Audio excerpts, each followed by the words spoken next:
and I don't know how, if this is related to this issue or just whatever, I noticed that our water usage expenses have gone up.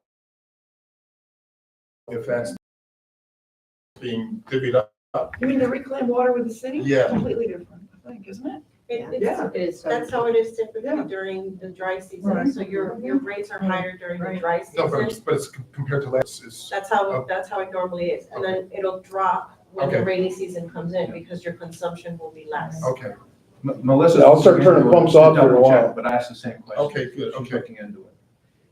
Just to make sure we don't have leaks or something. Or, and I don't know how that money gets divvied out, between our usage This and is different. Heritage. This Okay. is the city. Okay, Right. Okay.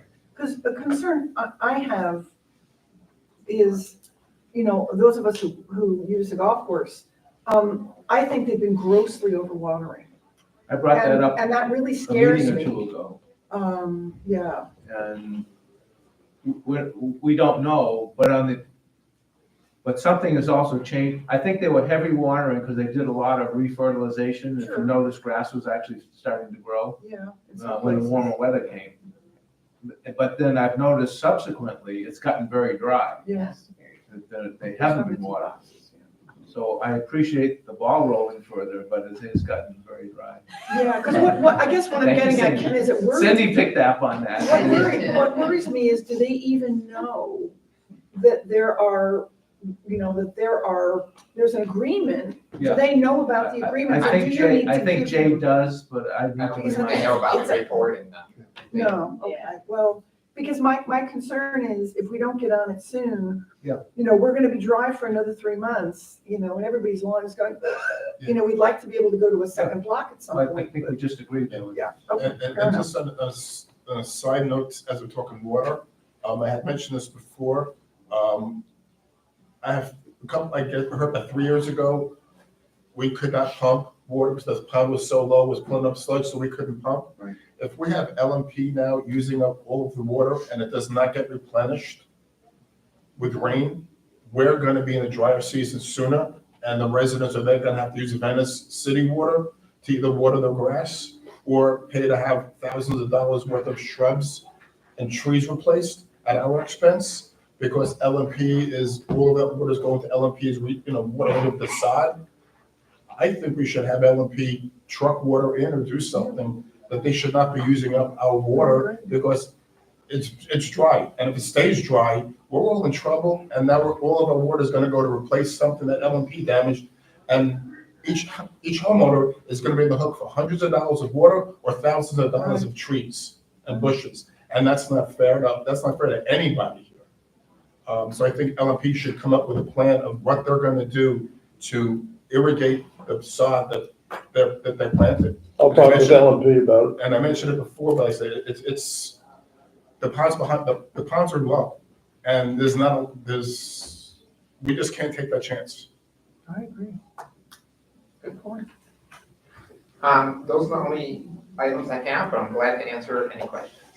Yes, I actually have one question in regard to Jerry's Yes. comments regarding the nuisance in the declarations for the POA, and then our rules and regulations and how we define nuisance at the River Club here.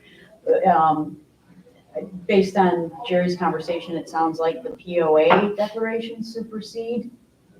Yeah, I can jump in if you'd like. Yes, please. So this is an issue that I remember looking at previously, not necessarily this particular provision, Okay, but the idea of the POA declarations being applicable to CDD property. Mhm. And I do not believe that the POA declarations are applicable to the CDD property, and especially not the River Club. The River Club was not even part of the CDD initially. We added the River Club to the property of the CDD before we purchased it. And the River Club has its own declaration of restrictions that it is governed by, and I do not believe it is subject to the POA restrictions. Andy, is it like Heritage, like the golf course? Kind of they're outside the scope. Yes.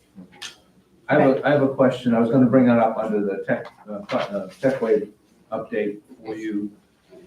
And I just want to bring it up because Jerry also talked about not signing the waiver.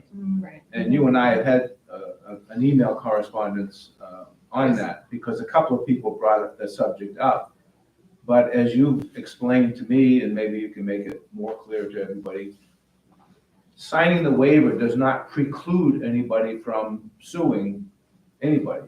It's just an added protection for the CDD Yes. to have in their pocket. As we've talked about before, not necessarily related to this latest go around, but a waiver is good. It is better than nothing. It is not an absolute like, hey, wave it around, you're done, kind of a thing. So it is something that this board and previous boards have discussed in the past, that it's something that we felt was necessary and helpful to the community. But is it like I said, all you gotta do is hold up a copy and the judge says, okay, your case is dismissed? No. It is beneficial, it is better than nothing, but it is not a absolute savior. I've heard, Ken and I have had some emails, I heard comments this morning about people wanting to make changes to the waiver. I mean, in the end, that's up to you, but as with anything, I mean, you make one change and then someone else wants another change, and pretty soon you've got 20 different versions of your document out there. And we had this long time ago, but I can still remember it, when we sent waivers out. People came in, they didn't want to sign it. I'm not going to sign it. We said, you have to sign it or you're not going to get, whatever it may be, your access card, your credentials, whatever. And in the end, I believe everybody signed it the last time. So that's your decision, but my recommendation would be to try and keep it uniform to what we have. As I've explained to a couple of people that came in last week and were reluctant to sign it, I explained the same thing that you explained to me, and they were okay with it. So there was no one out of 200 last week who refused to sign. So- That doesn't make it right. I'm just saying, Sure. once people understand that, to your point, it's not an absolute abdication of your rights. It's just a recognition of liability. And yeah, we don't know how, God forbid, we end up in some sort of courtroom. We don't know how a judge would view it.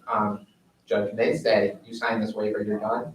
Judge may say, it's one piece of the puzzle, like I just said, and we'll take it into account, but keep going with your case. We don't have a crystal ball.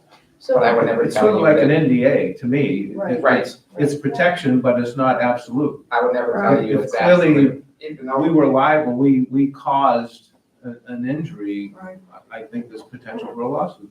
I think so too, but again, we don't have a crystal ball, I'll be in how a court would view it, but it is something, as I'm repeating myself, but that we decided is together, is something that's better than nothing, and that we'd like to have to protect everybody in the community. But tell me if I'm wrong.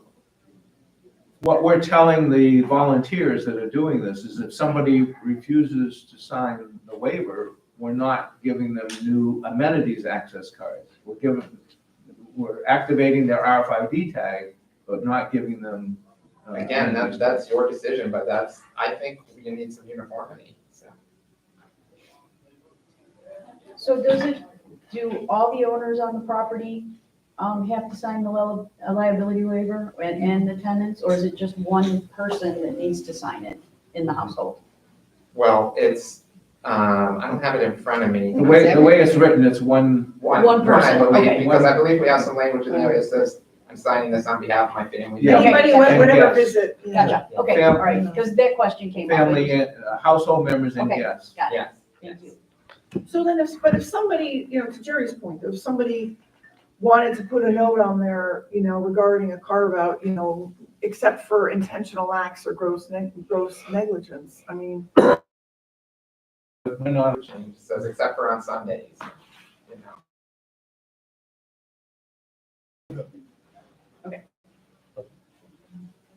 Any other questions for Andy?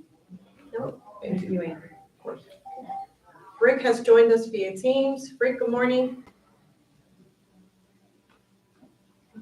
Still muted. oh, yeah.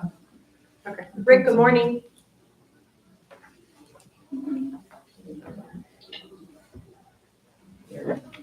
We can hear you.